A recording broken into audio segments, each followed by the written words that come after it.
நாட்டின் பல பகுதிகளிலும் பெய்துவரும் கடுமழை காரணமாக பல பிரதேசங்கள் வெள்ளத்தில் மூழ்கியுள்ளன.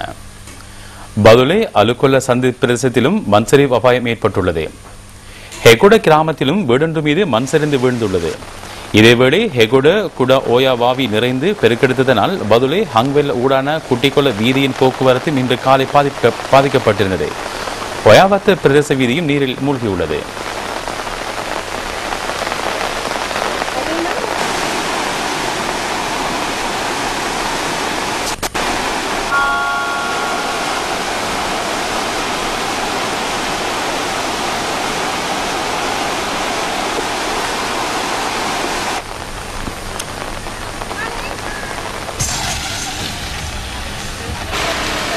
மழையுடன் கூடிய கடும் காற்று காரணமாக பெலியத்த, தங்காலை, அம்பலாங்குட உட்பட பல கிராமங்களில் பல்வேறு பாதிப்புகள் ஏற்பட்டுள்ளன.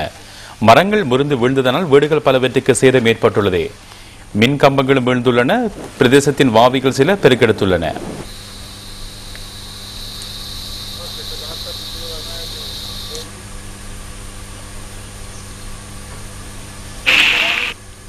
மட்டக்களப்பு மாவட்டத்திலும் வீடுகள், வீதிகள் என்பன வெள்ள நீரில் மூழ்கியுள்ளன. இதன் காரணமாக போக்குவரத்து பாதிக்கப்பட்டுள்ளதுடன் மக்களின் அன்றாட இயல்பு வாழ்க்கையும் பாதிக்கப்பட்டுள்ளது.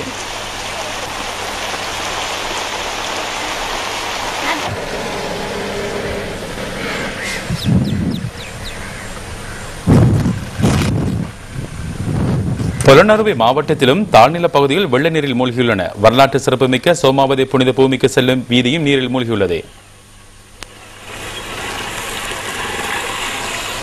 கந்தலாய் பிரதேசத்தின் பல்வேறு பகுதிகளிலும் நீரில் மூழ்கியுள்ளன.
கிழக்கின் பல்வேறு பகுதிகளிலும் பெய்து வரும் அடைமழை காரணமாக மக்களது இயல்பு வாழ்க்கை பெரிதும் பாதிக்கப்பட்டுள்ளது. வெள்ள நிலைமை ஏற்பட்டுள்ளதனால் சில பகுதிகளில் போக்குவரத்து சேவைகளும் பாதிக்கப்பட்டுள்ளன. சீரற்ற காலநிலை காரணமாக அம்பாறை மாவட்டத்தில் கடும் மழை பெய்து வருகிறது. இதனால் குளங்களில் நீர்மட்டம் உயர்ந்துள்ளது. இம்மாவட்டத்தில் 50% மேற்பட்ட விவசாய நிலங்கள் வெள்ள நீரில் மூழ்கியுள்ளதுடன் சேனை பயிர் செய்கையும் பெரிதும் பாதிக்கப்பட்டுள்ளது. இதேவேளை இன்று காலை கல்முனை அம்பாறை வீதியின் மாவடிப்பள்ளி தாம்போதிக்கு மேலாக வெள்ள நீர் பாய்ந்தோடியதால் போக்குவரத்து நடவடிக்கைகள் பாதிக்கப்பட்டன. இன்று காலை 8:30 முடிவடைந்த 24 மணி நேரத்தில் அம்பாறை மாவட்டத்தில் 87 மில்லிமீட்டர் மழை வீழ்ச்சி பதிவு செய்யப்பட்டுள்ளது. கடந்த 18ஆம் திகதி முதல் இன்று வரை 373.2 மில்லிமீட்டர் மழை வீழ்ச்சி அம்பாறை மாவட்டத்தில் பதிவு செய்யப்பட்டுள்ளதாக பொத்துவில் வளிமண்டலவியல் நிலையம் தெரிவிக்கின்றது. இம்மாவட்டத்தில் இன்று தொடர்ந்தும் காற்றுடன் கூடிய மழை வீழ்ச்சி பதிவு செய்யப்பட்டுள்ளது.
இதேவேளை திருகோணமலை மாவட்டத்திலும் அடைமழை காரணமாக தாழ்நில பகுதிகளில் விவசாய நிலங்கள் பாதிக்கப்பட்டுள்ளன.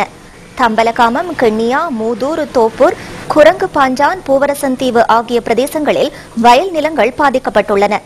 கிண்ணியா தம்பலகாமம் வீதியின் காளி பாஞ்சான் ஆறு பெருக்கெடுத்ததனால் போக்குவரத்தும் பாதிக்கப்பட்டது. ஆலங்கேணி, பூவரசந்தீவு வீதியும் வெள்ளத்தினால் மோசமாக பாதிக்கப்பட்டுள்ளது.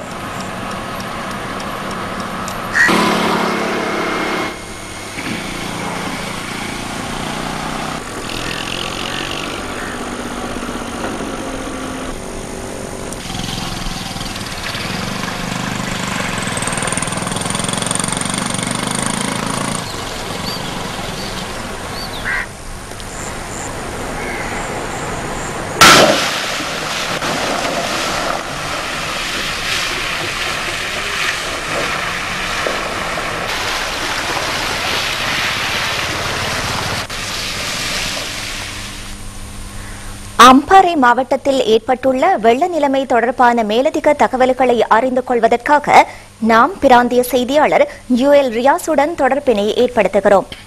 வணக்கம் ரியாஸ். வணக்கம் ரஜினி. தற்போது அம்பாறை மாவட்டத்தின் வெள்ள நிலைமை எவ்வாறு உள்ளது? அம்பாறை மாவட்டத்தில் கடந்த சில தினங்களாக காற்றுடன் கூடிய மழை பெய்து வருவதனால் மாவட்டத்தின் கரையோர பிரதேசங்கள் உள்ளிட்ட பல கிராமங்கள் வெள்ளத்தினால் பாதிக்கப்பட்டுள்ளது. அது மட்டுமல்லாது பாரிய அளவில் விவசாய நிலங்களும் பாதிக்கப்பட்டுள்ளதுடன் சேனை பைத்தேகியும் வெகுவாக பாதிக்கப்பட்டுள்ளது. இதேவேளை கல்முனை கிட்டங்கி வீதியும் வெள்ள நீர் பாய்ந்து வருவதால் போக்குவரத்து தடைப்பட்டுள்ளது. அதே போன்று கல்முனை அம்பாறை வீதி மாவட்டப்பள்ளி சாம்போவிக்கு நேராகவும் வெள்ள நீர் பாய்ந்து வருவதால் போக்குவரத்து செய்த மக்கள் பல சிரமங்களை எதிர்கொண்டு வருகின்றனர். கடந்த சில தினங்களாக நிலவும் பருவ பேச்சு வானிலை காரணமாக இலங்கையின் பல்வேறு பிரதேசங்களிலும் தொடர்ச்சியாக மழை பெய்து வருகின்றது. எனினும் நேற்று பிற்பகல் முதல் இந்த வானிலையில் ஓரளவு மாற்றம் ஏற்பட்டுள்ளது. அதன்படி மட்டக்களப்பு, அம்பாறை, யாழ்ப்பாணம், மன்னார், திருகோணமலை, பொலனறுவை, அனுராதபுரம் மற்றும் மாத்தறை ஆகிய மாவட்டங்களின் பல பகுதிகளில் தொடர்ச்சியாக மழை பெய்து வருகின்றது. கடும் மழையுடன் பலத்த காற்றும் வீசி வருகின்றது. இதேவேளை தற்போது நிலவும் சீரற்ற வானிலை தொடர்பாக வளிமண்டலவியல் திணைக்களத்தின் பணிப்பாளர் நாயகம் தெளிவுபடுத்தினார். මෙම කාලගුණ තත්ත්වය සාමාන්‍ය පිළිබඳව අපි ඊයේ අනතුරුගීමක් කරා. අනතුරුගීමක් ඒ කියන්නේ අයහපත් කාලගුණ නිවේදනයක් නිකුත් කරලා තිබුණා. இந்த வானிலை தொடர்பில் நேற்று நாம் எச்சரிக்கை விடுத்திருந்தோம்.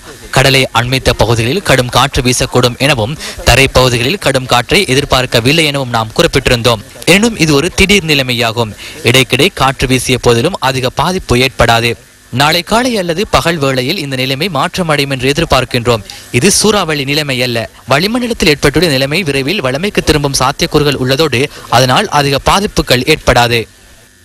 විශේෂයෙන් සඳහන් කරන්න ඕන මේක සුලිකුණාටුවක්වත් නෙවෙයි, සුලිකුණාටුවක් නෙවෙයි, කැළඹීම් ස්වභාවයක්. ඒකෙන් තියෙන බලපෑම දැන් අපෙන් ඇත්තම ඉවත් වෙගෙන යනවා. ඒ කියන්නේ ඒකෙන් තවදුරටත් තද බලපෑමක් ඇති වෙන්නේ නැහැ.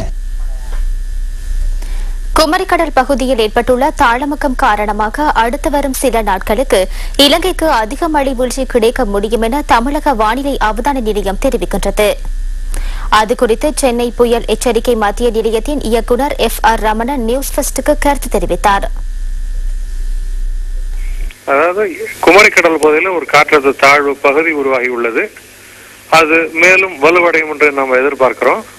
அது வடமேற்கு திசையை நோக்கி நகரும் என்று எதிர்பார்க்கின்றோம். இந்த தாழ்வு பகுதி காரணமாக கடந்த 24 மணி நேரத்தை பொறுத்தவரை தமிழ்நாட்டில் நல்ல மழை பெஞ்சிருக்கு. அடுத்த 24 மணி நேரத்துக்கு நாங்கள் நல்ல மழை எதிர்பார்க்கிறோம்.